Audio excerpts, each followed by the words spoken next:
mengucapkan selamat untuk teman-teman guru se-Indonesia, dimanapun kawan-kawan semua sekarang bertugas. Selamat Hari Guru dan organisasi guru yang ke-76 PGRI. Pada intinya kita semua sepakat bahwa perjalanan kita sebagai profesional guru yang membina, mengasah, mendampingi anak-anak kita semua, generasi kita, kita berkeyakinan ke depan akan mencapai tujuan yang kita inginkan. Bila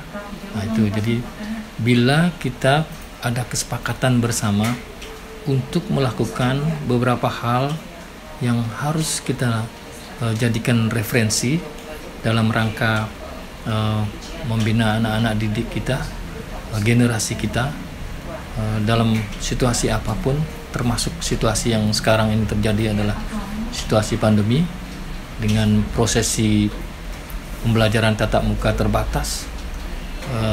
Ini kalau dalam lingkungan yang memang aman-aman saja, artinya lingkungan yang dibantu oleh IT, dibantu oleh sarana prasarana yang mendukung, itu semua jalan.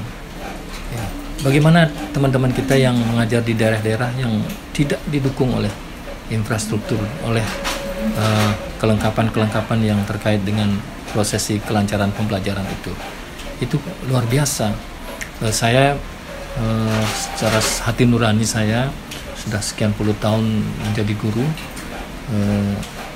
sangat berharap kesabaran kita, tetap ketenangan kita dalam rangka pengabdian kepada bangsa dan negara ini.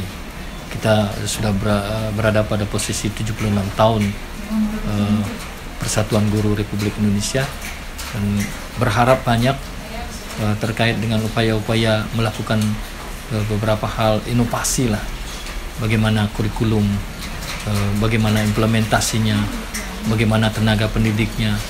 Di lapangan kita masih lihat beberapa hal yang terasa kendalanya banyak, terutama kita memang Indonesia sedang mengalami situasi, entah itu perubahan, entah itu kebijakan dari Bapak Menteri kita, yang ini tenaga-tenaga guru, jadi yang sekarang masih berstatus kontrak, apalagi yang statusnya P3K, mudah-mudahan akan ada peningkatan lah kesejahteraan, sebab mereka juga tenaga-tenaga kontrak yang sampai saat ini belum tercatat lulus menjadi P3K itu menanggung beban yang sama.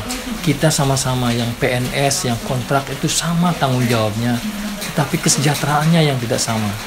Ini mohon menjadi perhatian Bapak Menteri Nadiem Makarim,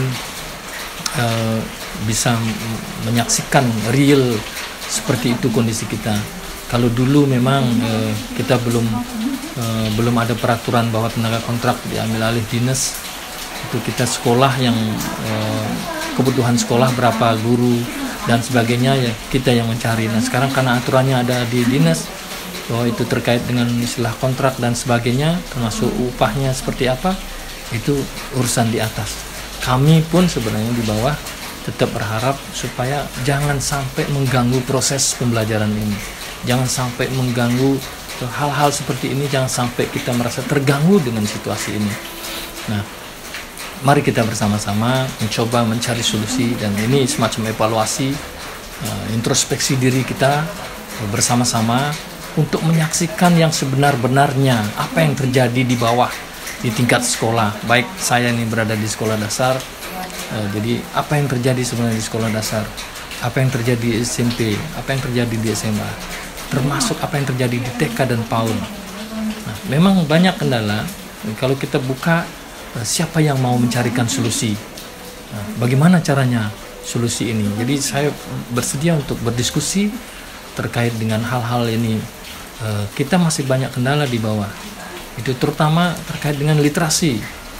Literasi dulu memang ada teori-teori yang mengajarkan bahwa setiap guru kelas rendah ini dari kelas 1 itu mengajarkan membaca.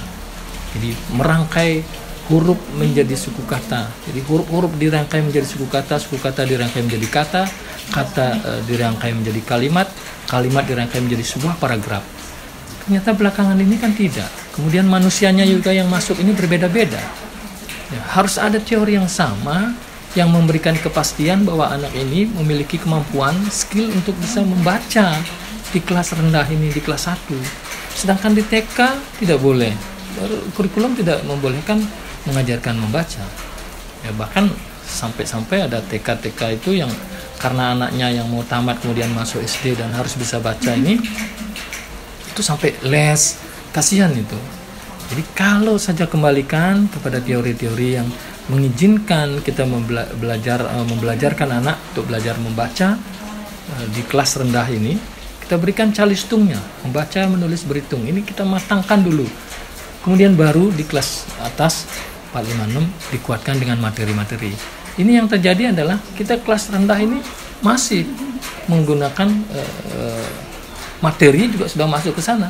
Sedangkan mereka belum bisa baca, bagaimana bisa menjawab pertanyaan kalau mereka baca saja belum? Gitu. Jadi ya kita bisa mencobalah melihat di sana. Jadi, mudah-mudahan kita ada pemahaman bersama untuk melakukan evaluasi. Jadi ini 76 tahun kita harus sudah mulailah mengevaluasi diri. Kalau bahasa Bali namanya mulat sarire. Kita bersama-sama mencoba untuk memahami kondisi kita realnya seperti apa di lapangan. Dan apapun yang kita sudah temukan, apapun yang kita sudah lihat bahwa kondisinya memang seperti ini, kita mencoba carikan solusi dengan hati nurani yang benar-benar akan mengantarkan generasi kita lebih baik dari kita. Jangan sampai kita targetnya, ada target umpamanya generasi emas gitu, tidak bisa akan mencapai kalau kita masih seperti ini. Apalagi kurikulum berbeda-beda terus, berubah-ubah terus. Apalagi situasi sekarang ke depan ini karena dengan digital semuanya. Nah, apakah ada kesiapan nggak masyarakat untuk mengikuti program ini? Dan memang orang tua sudah banyak mengeluhkan juga situasi yang kemarin aja, situasi dan sampai saat ini juga ketika pembelajaran daring, orang tua belum sepenuhnya siap untuk mendampingi putra-putrinya. Dan mereka semua mengharapkan sekolah yang bisa membantu mendampingi anak didik anak-anaknya, karena perbedaan guru dengan orang tua sudah pasti dari sisi komunikasi saja beda. Ketika anak berada di sekolah, guru memiliki ilmu komunikasi yang memang ada kesiapan untuk memahami bagaimana audien, bagaimana anak-anak ini. Nah, kemudian di rumahnya berbeda sekali ketika tugas harus diselesaikan orang-orang tuanya. Tugas-tugas yang diberikan oleh guru dalam rangka daring ini harus dibantu oleh orang tuanya. Kenapa? Karena mereka baca saja belum. Itu. Jadi kita pahami betul bahwa literasi ini kita mengalami kelemahan. Jadi kalau numerasi sambil jalan kita bisa kerjakan itu. Ini dulu ilmu yang akan diterima, akan kita berikan kepada anak-anak ini dari awal, mengasah skill untuk membaca dengan mengembalikan rumus-rumus atau teori-teori atau cara-cara kita mengajarkan anak untuk belajar membaca dari awal, sehingga benar-benar dia belajar membaca, merangkai huruf, meskipun dia sudah pintar sebelumnya, punya kecerdasan yang berbeda dengan yang lainnya, karena dalam satu kelas itu kan tidak sama. Ini yang kita butuhkan, kesamaan persepsi oleh seluruh pemegang kebijakan, baik ya teman-teman di DPR daerah, provinsi, sampai ke pusat. Saya mohon ada kesamaan untuk memahami kondisi real pendidikan kita saat ini.